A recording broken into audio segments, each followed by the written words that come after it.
recovery and the lessons that we've learned, the things we've got right and the things we've got wrong, and just in the hope that others may be able to take something from our learning and apply it to their own recovery.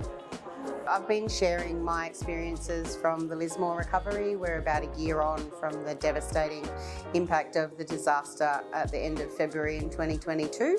So I've just been sharing some of our experiences and our insights and our learnings as we navigate our recovery. And I've been really enjoying talking to people here in the Blue Mountains about how those things might translate to local communities.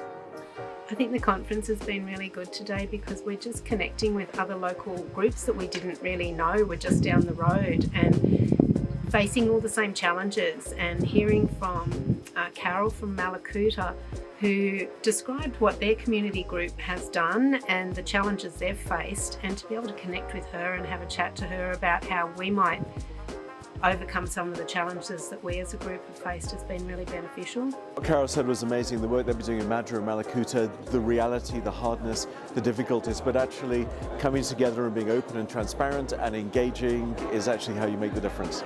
She showed that each individual community would be doing things differently, and that's one thing that we know with the Blue Mountains area, is that each small community would like to do things uniquely, and we think that it's important to be able to make sure that they are capacity built and have the skills to be able to do that and to be supported. And I think also Carol showed that it was really important to get consensus within the community and make sure that you put aside individual pet projects or passion projects, as I think she called it. And I think if that doesn't happen, there can be a lot of toxicity and a lot of hurt, and that can cause additional trauma on an already traumatised community. I was really moved by that. I must say it was you forget how, you know, I don't often hear of the depth of the loss that people, especially it's not just the houses, but the emotional toll it has on people. So I tend to see people now who are in the mode of recovery, and then you forget that there's still a cohort of people out there who have never even recovered from the first wave, and they keep getting hit.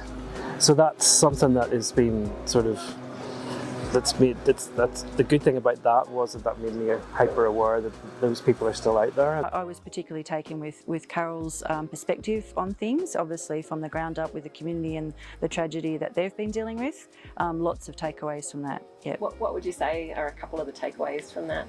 I think, look, for me, I think it was what their learning curve has been very steep in terms of the governance structure that they essentially set up for themselves to try and manage this task of trying to work out where do they start, what do they do first, you know, aside from everything else they were dealing with. So that was really a big one for me, I suppose, looking at how they had an election for their community to work that out. So what an amazing thing to have to do at that point. I've really enjoyed the conference. The content is excellent.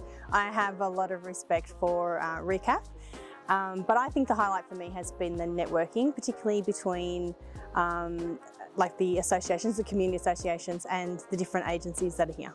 I teach social work students, so I have to say it gives me current knowledge. It gives me great inspiring ideas about how to work with community.